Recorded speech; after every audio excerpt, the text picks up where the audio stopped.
How to fix Android data OBB folder not showing. So if you want to fix the Android data OBB folder not showing, then what you need to do is you just need to simply go with your file manager. So you will have the file manager right here. You just need to simply tap and hold on to your file manager, whichever you're using, and go with app info.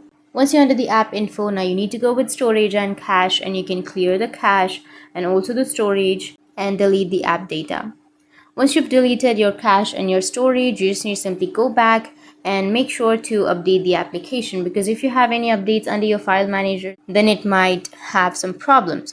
So go with the search and search for files, and I'm using this application. So if you have any updates under your files application, you can simply go with update and update your application. Once you've updated, tap on open and open up your file manager or your files, and then go with the internal storage.